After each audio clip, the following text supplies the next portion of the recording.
talvez. Pergunta então para os senhores. E se alguém te perguntasse, e quais são os fundamentos do Bitcoin? O que vocês responderiam a eles? Acho que eu diria que o principal é ser imune ao Estado, né? Ninguém vai poder tentar mexer, atacar seus bitcoins, né? Tá lá totalmente protegido. A escassez, né? 21 milhões, nunca mais nada além disso. Oferta inelástica, né? Ninguém, por mais que o cara ponha lá para minerar, o ajuste de dificuldade vai corrigir isso, né? O cara coloca lá um parque de máquina gigantesco, isso não vai adiantar nada. O Bitcoin vai continuar saindo um bloco a cada 10 minutos. A propriedade privada definitiva, né?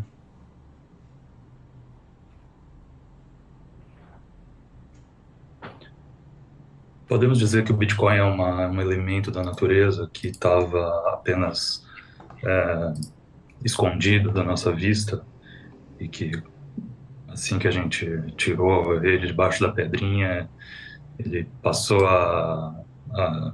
enfim, é que nem um vírus, né? Pegou na gente e começou a se multiplicar, nos usar para o seu benefício, e que eu já falei lá no podcast do Diego aquela vez, ele acaba se tornando uma inteligência artificial que usa a humanidade como bateria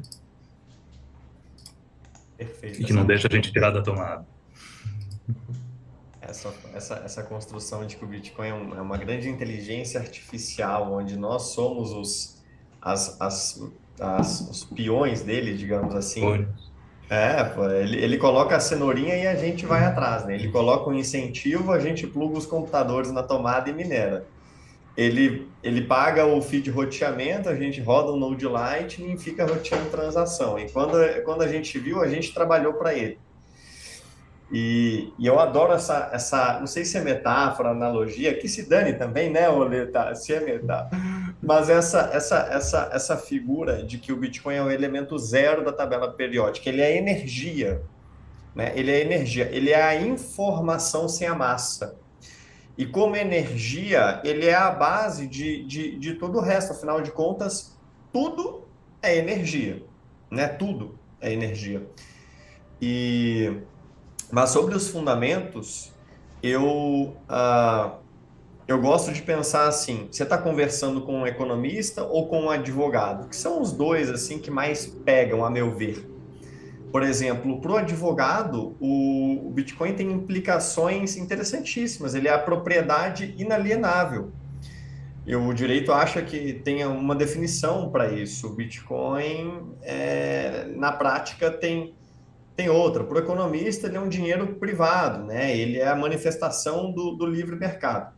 Mas para mim, no fim, ele é incensurável, inconfiscável, imanipulável, o que significa dizer que ele é resistente à diluição e ao abuso por qualquer parte centralizadora. Então, os fundamentos do Bitcoin e a imutabilidade, a escassez dele, para mim, está dentro da resistência à inflação e da imutabilidade. Então, o fato de ele ser incensurável, inconfiscável, resistente à diluição, imanipulável, essas palavrinhas chaves, assim, eu diria que são fundamento do, do Bitcoin. Mas eu diria aos ouvintes que pesquisassem dessa ótica, das implicações, por exemplo, do Bitcoin para o economista, na forma de um dinheiro privado, que agora estabelece um livre mercado para o dinheiro na Lightning, né? Então, agora, poupadores e demandantes fazem emergir uma curva de juros de equilíbrio.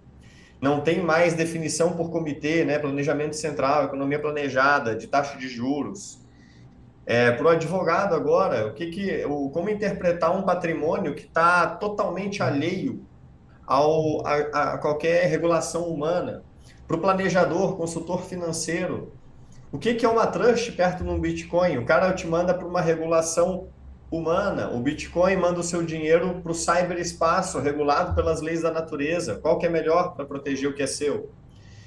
Então, os fundamentos do Bitcoin podem ser interpretados da ótica geopolítica, Qual que é a implicação de um patrimônio que não pode ser censurado por qualquer país, confiscado por qualquer país, e de um sistema financeiro onde ninguém pode ser censurado?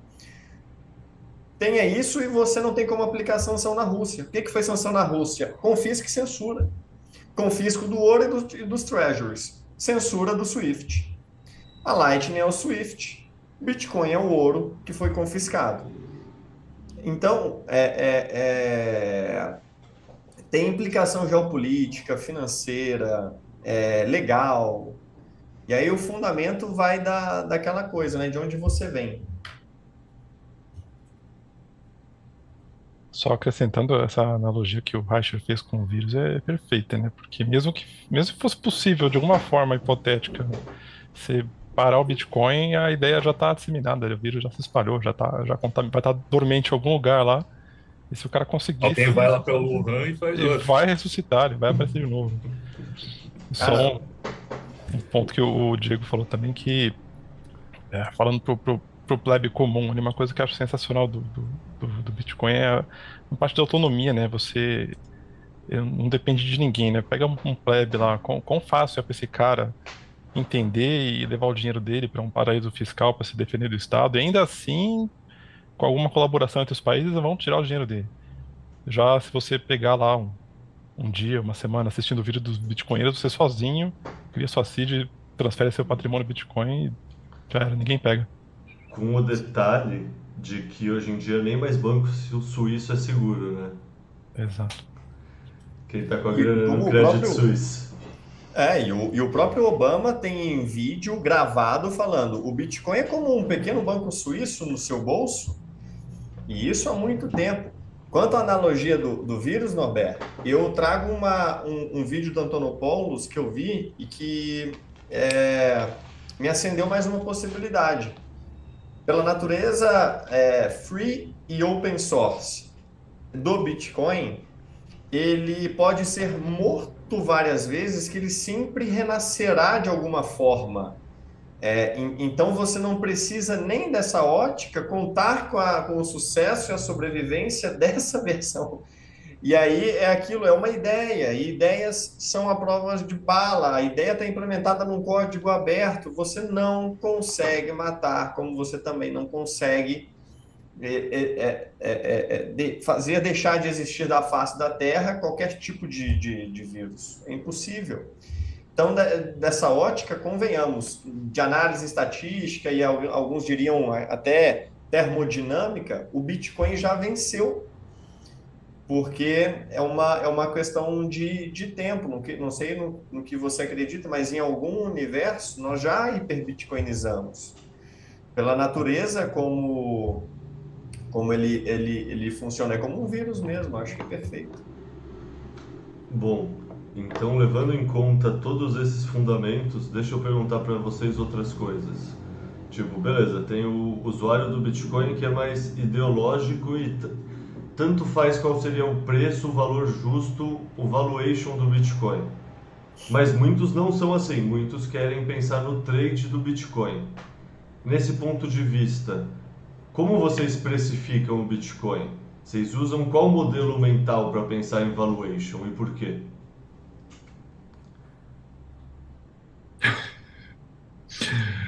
Putz, que complicado, hein, meu? Ah, a única coisa, na minha opinião, que você pode pensar em valuation é quanto você tem dos 21 milhões. Qualquer outro valuation que você for fazer com fiat ou com commodities ou com qualquer preço de energia, com qualquer coisa que você quiser fazer, é temporário e pode mudar. Então, a única certeza que você tem é que são 21 milhões e desses 21 milhões você tem um pedaço. Eu fico até perdido em fazer valuation, mas eu diria que para uma pessoa que está querendo comprar Bitcoin, o valuation é o seguinte: entendi, comprei. Não entendi, eu vou esperar até entender e comprar. O senhor já está muito fundo na toca do coelho, hein? Eu vou te falar assim. Hoje em dia eu acredito nisso e entendo isso. Quando eu comecei a comprar, eu pensava assim: ah não, se o ouro tem 10 ou 12 trilhões de market cap, o Bitcoin tem 500 mil, dá para multiplicar por 24. Ou seja, um de várias opções de valuation comparada, assim. Tipo, aqui é pro pessoal mais na superfície do funil, vamos falar assim. Não, a gente poderia até falar, porque até o Adam Beck já fez essa conta, que o Bitcoin ele seria equivalente a, eu acho que é isso, tá? A 233 milhões de dólares, enfim, por moeda, se você for fazer a conta bonitinha. Mas eu não sei, eu já fiz conta com 12 milhões e meio, eu já fiz conta com 11 milhões, e sinceramente eu não consigo fazer um valuation e também medir o poder de compra e o que você vai poder fazer com cada unidade de Satoshi no futuro. A deflação é isso, ela transforma o seu dinheiro cada vez mais em valioso e os produtos e serviços vão ficando cada vez mais massificados e baratos de produzir. Então, como é que você faz um valuation hoje para uma situação que a gente vai estar em 2050, 2100? As coisas vão ser muito mais baratas para se produzir em 2100 do que hoje, se o mundo não tiver acabado até lá.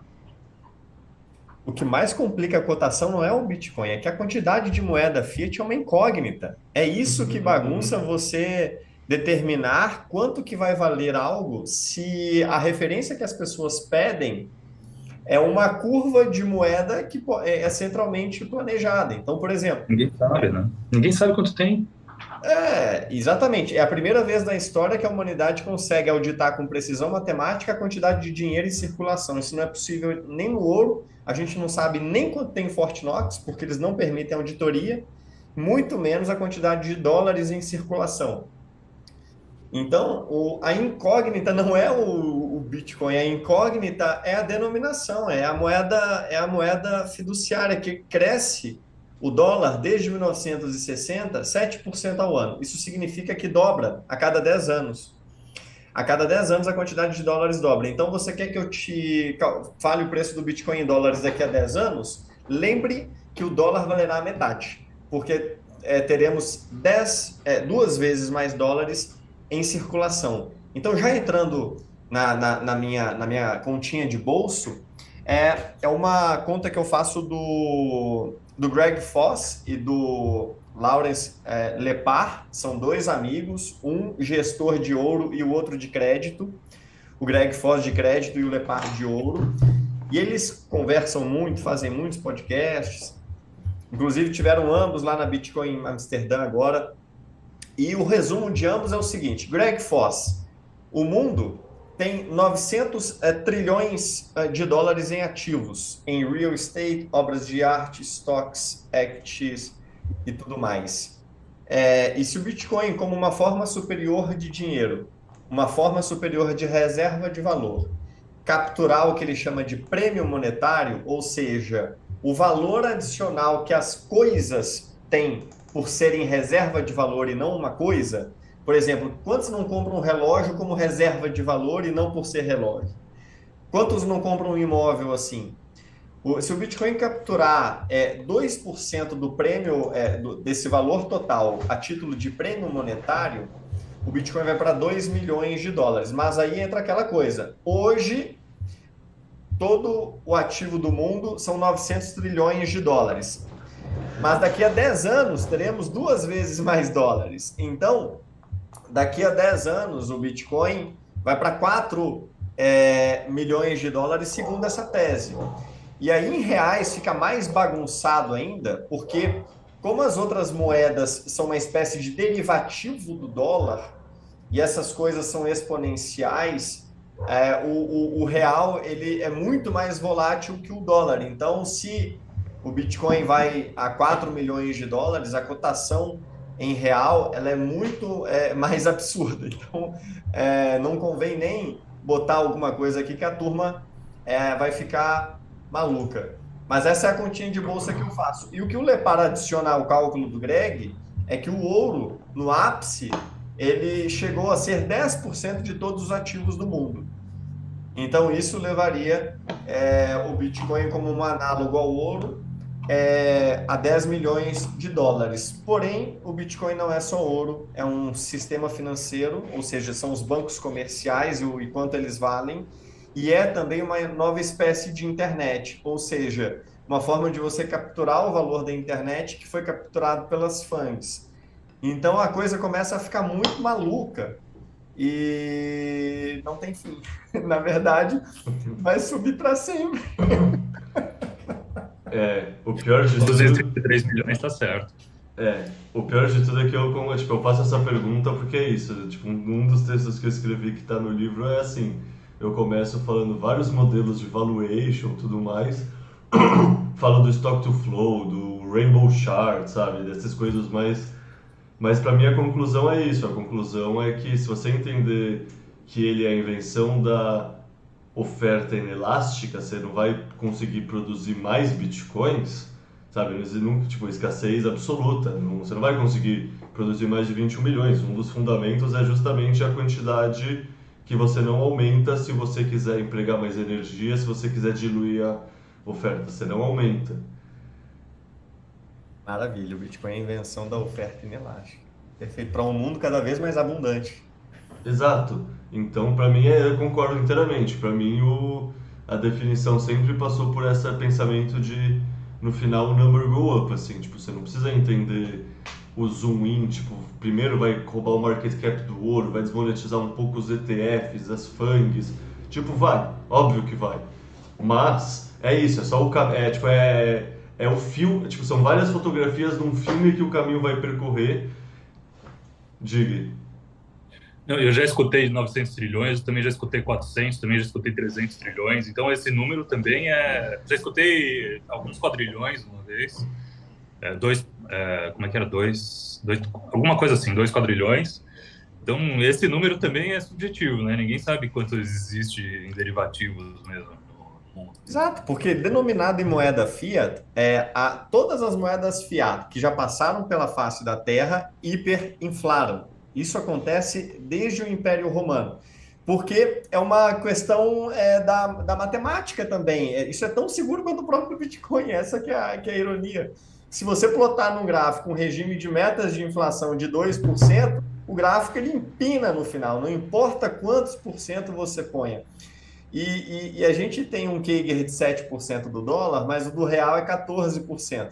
A gente toma premissas de que vai ser 7% ad infinito, mas a história nos mostra que tende a acelerar no late stage fiat. Então, em uma década, a gente vai ter 2 quadrilhões de dólares, não porque o mundo vai dobrar a sua riqueza, mas porque a gente vai dobrar a quantidade de moeda fiat em circulação. E por fim, nenhum cálculo contempla a quantidade de riqueza que o Bitcoin vai destravar por ser uma unidade comum de valor, por poder permitir um comércio global livre de qualquer tipo de amarra, seja ela ideológica, seja ela sistemática. Então, o mundo ele vai ser inerentemente mais produtivo, com a alocação de capital muito mais eficiente, e com uma produtividade muito maior do que hoje. A gente faz contas contemplando o mundo produzindo o que produz hoje com os sistemas de hoje. Se o Bitcoin fizer o papel dessa peça que já existe, ele vai para 2 ou 5 ou 10 milhões de dólares. Mas pensa que o mundo vai canalizar uma nova onda de produtividade, e isso vai entrar no preço do Bitcoin em algum momento. Ou seja... O que a gente vai parar de fazer conta em dólar. Exatamente. Como o Augusto fala, né, a melhor hora para comprar Bitcoin é enquanto ele ainda tem preço em fiat, porque esse é um privilégio que nem todas as gerações vão ter. Na verdade, quem está nos ouvindo agora, aos que estão entrando em contato com o Bitcoin pela primeira vez, uma das primeiras dúvidas que eu tive lá atrás é como pode alguém podendo imprimir moeda fiduciária ainda não estar comprando Bitcoin. E a conclusão, depois de alguns anos pensando sobre, é que isso é inevitável. Isso inevitavelmente vai acontecer em algum momento, onde vai ser, eu acho, que o estágio final da hiperbitcoinização é a impressão de moeda para você comprar um ativo, que por fim o Estado vai tentar botar as mãos naquilo que ele puder, ele vai, numa ordem executiva, confiscar num layer acima do Bitcoin os Bitcoins nas corretoras, por isso você deve sacar, para que essa vai ser uma das últimas etapas, até ele falar assim, não, tá bom, o Bitcoin vale alguma coisa, a gente consegue estabelecer aqui uma cotação, mas a essa altura vai acontecer como aconteceu com o ouro cuja cotação na ordem executiva 6.102 dobrou, né? Por conta da verificada escassez do ouro. E numa escassez de um ativo, o preço tem que subir, né? Então, ou seja, né, Leta? E nessa impressão infinita que vai rolar no fim da vida do Fiat, vai levar até o estoque do FOMO, né, Vitor? O estoque de FOMO vai ser brutal. É o meu cenário. O meu cenário sempre foi, tipo, o que eu acho mais coerente de todos os modelos mentais é o estoque do FOMO. Exatamente por isso que vocês falaram, cara. Tipo, a teoria dos jogos por trás de o primeiro país que começar a imprimir dinheiro para comprar Bitcoin é uma teoria dos jogos bem interessante, assim. Tipo, por exemplo, vocês estão acompanhando que a hash rate está subindo de um nível absurdo semana atrás de semana. Vocês já pararam para pensar hipóteses do que pode ser isso? Uma delas é a Rússia estar minerando Bitcoin com gás que está sobrando. Ou seja, a teoria dos jogos ela é implacável. E, O tipo, bitcoinheiro que furou a tubulação também. Leta, podia soltar uns insider para nós aí, né, Leta, do mercado de mineração, ah, né? mas isso eu não tenho, isso eu não tenho. Isso é só especulação minha mesmo, assim, tipo, o que explicaria a hash rate Entendi, subir tanto? entendi. Tá Não, e os muito. amigos do Xi também na China? Cara, vocês acompanham a métrica hash price, que é quanto está custando para minerar uma unidade, eu não lembro a unidade certinho, mas tipo, hoje em dia o lucro do minerador é tipo o menor da história, assim, é tipo 0. É tipo 7 centavos assim por terahash, se eu não me engano. Eu não lembro a unidade, mas é tipo um negócio que assim, as margens estão. Eu acho que é menos letal. Mas eu tô minerando, por isso que eu tô tá aqui. acompanhando. Eu tenho energia de graça, e mesmo com energia de graça, eu evito ligar o S9 aqui. Porque o custo só de barulho, de encheção de saco, de minerar, não compensa o que eu ganharia de graça aqui, minerando energia grátis. Mas aí tudo bem, é uma questão subjetiva minha. Mas mesmo assim, é menor do que 7 centavos. E não vale a pena você deixar um negócio ligado aí no meio da floresta, minerando o negócio, com esse puta barulho para ganhar 2, 3 centavos por terahash. E esperando, tipo, espantando toda a vida selvagem em volta, os viadinhos, O a Dove deve passarinha. ficar puto, né, cara? O Reicher foi morar lá do lado do cara, ligou o minerador do lado da toca. Eu só consigo imaginar o Dove saindo assim de urso e sei lá. Mas, Reicher, agora falando sério, qual que eu já ouvi algo como 16 a 18 meses de retorno para quem compra aquelas máquinas de mineração e manda para aqueles sítios lá no Paraguai. É algo equivalente assim, Risco, hein? home mining também? Depende depende de tudo do custo do quilowatt-hora que você tem. Então, no meu caso, eu ganhei um miner de graça para poder testar.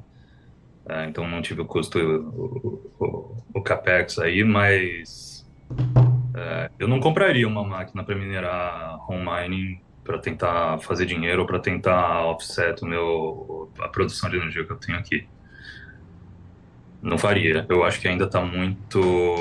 Ainda não é para não é para qualquer um, obviamente, porque tecnicamente é difícil de colocar para funcionar, mas não é para qualquer um no sentido de que não é economicamente tão vantajoso assim. Vale mais a pena eu vender de volta para o grid do que minerar.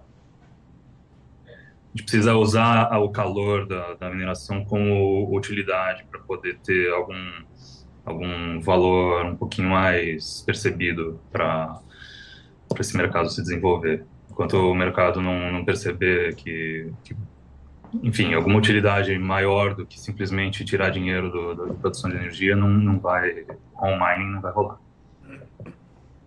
Eu concluí duas coisas. Me perdoe se eu tiver concluído errado. Você não usa o seu home mining para aquecer a sua casa? Não. Não. Talvez se utilizasse faria um pouco mais de sentido. Acho que foi isso que você quis dizer que, bom, já que teria que aquecer mesmo. O subproduto da mineração é o calor.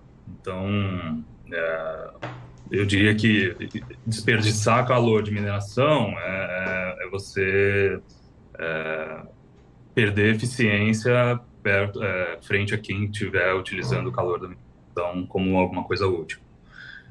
Então, como é que você vai competir? Em custo, você não vai conseguir competir com mineração industrial.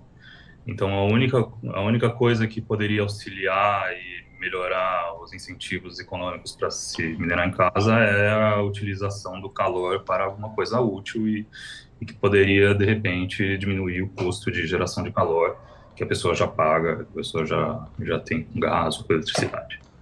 Ô, Diego, numa linguagem um pouco mais ampla, assim, mas é a mesma coisa, você pensar, teoricamente, conforme a tecnologia avance, a gente vá, sabe, miniaturizando a tecnologia, a tendência é que a gente passe a ver qualquer processo que realmente utiliza calor no dia a dia e não está minerando Bitcoin como um desperdício de calor. Sabe, você liga um alto forno para gerar energia térmica para fazer tal coisa. Podia estar minerando Bitcoin e gerando calor para fazer tal coisa. Sim. Tipo, não sei se chega no nível ferro de passar roupa, por conta disso que vocês usaram de exemplo, que vai ficar muito poucos centavos e o incentivo acaba sendo pequeno. Mas em indústrias, em lugares assim, é uma tendência, talvez até em restaurantes com fornos que fiquem ligados, assim, talvez possa ser uma tendência conforme a tecnologia vai ficando mais barata e menor e não faça tanto barulho, conforme a tecnologia avance, basicamente.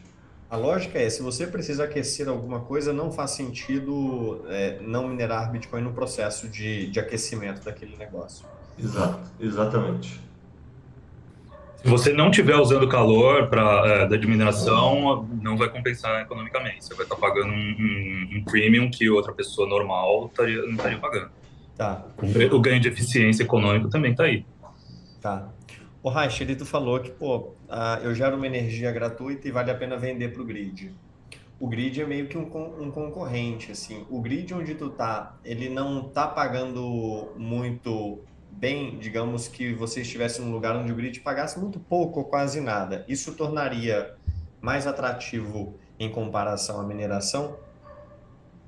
Com certeza. Mas eu acho que está certo o grid pagar mais do que a mineração. Eu acho que a mineração tem que pagar na margem, porque se a energia que eu produzo aqui é útil para alguém aquecer qualquer coisa que seja, que não seja mineração, ainda vai ser alguma coisa que ela está colocando na frente como prioridade ao invés de minerar Bitcoin. Minerar Bitcoin tem que ser só com energia que vai ser jogada no lixo ou com energia de calor que inevitavelmente a gente vai acabar usando para minerar Bitcoin. Mas vai ser, não sei se vocês já viram um estudo da ARC, que saiu recentemente, mas a tendência é que só com emissão de metano, que é um tema que a gente vai usar como cavalo de Troia, porque é um tema ESG, aquecimento global, etc, etc, interesse da humanidade nessa narrativa aquecimento global, combater emissões de metano. A mineração via metano, seja flare, seja venting, seja lixão, aterro sanitário, ela é muito mais, o custo da energia sai muito mais barato do que do grid ou de outras coisas. Então a tendência num mercado aberto, numa concorrência, é os mineradores que usam metano.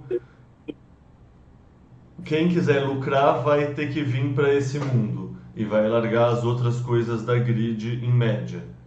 É uma coisa que, assim, a tendência é realmente migrar para a mineração a partir da utilização de metano, com isso mitigar a emissão de metano, com isso tem várias derivadas interessantes, tipo, todos os modelos climáticos estão errados, porque não contavam uma mudança tão abrupta na emissão de metano. Tem, sabe, tem diversas derivadas aí que são interessantíssimas de se pensar. Sim. Tipo, você imagina a ONU e a Greta abraçando a mineração de Bitcoin porque vai salvar o meio ambiente? Não, eles vão falar, não, você ainda está usando metano, que é subproduto da exploração de gás, ou óleo. Então você ainda está explorando óleo, a gente vai ter que acabar com isso aí. Precisa virar vegetariano porque comer carne, as vacas soltam pum, arrotam, então é complicado também. Pode ser, Eu diria que mas talvez só o metano tá livre na natureza em lugares que não estão dentro do grid tradicional. Esses lugares, ok, faria sentido. Mas os outros podem ser politicamente atacados, certo? podem, mas eu acho que os incentivos financeiros vão ser muito grandes, tá ligado? Os incentivos financeiros vão ser grandes e já é uma narrativa boa o bastante para convencer no mínimo metade da resistência ambientalista. Porque assim, tem o pessoal ambientalista que de fato só segue o que o lobby diz, vide o Change the Code. Mas tem outros ambientalistas que realmente acreditam que querem o melhor e se aparecer uma coisa melhor, eles mudam de ideia. Tem muitos ambientalistas que eram contra a energia nuclear, por exemplo, que hoje em dia falam a favor da energia nuclear. Não sei se acompanhou no Twitter também o Daniel Batten, que é um cara ativista de meio ambiente e tudo mais, que hoje em dia se tornou um VC focado em mineração, utilizando metano, justamente por conta dessa lógica da mineração de Bitcoin ser a melhor alternativa para você cuidar do meio ambiente. Então é isso, tem pessoas que acreditam sim na preservação sem ser pelo viés Fórum Econômico Mundial, mas acreditam mesmo e se aparecer uma solução melhor eles largam a narrativa e vão pelos fatos. Então no mínimo a gente vai quebrar a narrativa, vai ter esses dois lados e os incentivos econômicos aí tem condição de surgir. Perfeito. Violeta, os incentivos vêm assim ao final. Eu acho que o Bitcoin tem impregnado no código, em algum lugar eu tenho certeza que está escrito Money Talks, Bullshit Walks. Porque a conversa de que disso, de que aquilo, ONU, F, Greta, aí você é um herdeiro de uma supercorporação exploradora de petróleo, que você gosta do bem bom, você tem que entregar resultado para stakeholder, você quer diminuir suas emissões, você quer aumentar sua margem de lucro, você quer compensar todo tipo de perseguição governamental por cada vez mais e mais impostos sobre a sua margem. Cara, Money Talks, Bullshit Walks, você vai ligar as máquinas de mineração, botar uma grana para dentro, porque o insumo dela você recebe de forma praticamente gratuita como subproduto da sua produção. E por fim, não só nessa esfera que o Money Talks, esse camarada que você comentou, se é o mesmo que eu estou pensando, eu acho que ele emergiu de uma tentativa ao contrário de tentar prejudicarem o Bitcoin com um lobby desse tipo. Alguém subsidiou alguma instituição com milhões de dólares, o cara falou, não, deixa comigo, eu vou estudar e vou provar como o Bitcoin vai acabar com o mundo. Ele estudou e falou, é o contrário. E aí ele rompeu com essa ideia, se tornou um grande advogado pró-Bitcoin, denunciando o dinheiro que a instituição onde ele estava recebia para falar o contrário. Quer dizer, um tiro no pé que é fruto da teoria dos jogos. Quer dizer, a realidade, assim, você pode enganar algumas pessoas por pouco tempo, mas você não pode enganar a humanidade inteira por muito tempo. E a realidade, por fim, é objetiva. Acho que você sabe disso. Coloca isso melhor do que eu. O Bitcoin, ele limpa, será carbono negativo. O consumo dele pode aumentar em 100 vezes, que ele não vai consumir a energia que é desperdiçada no mundo. Eu escrevi isso em algum post, coloca lá 100x.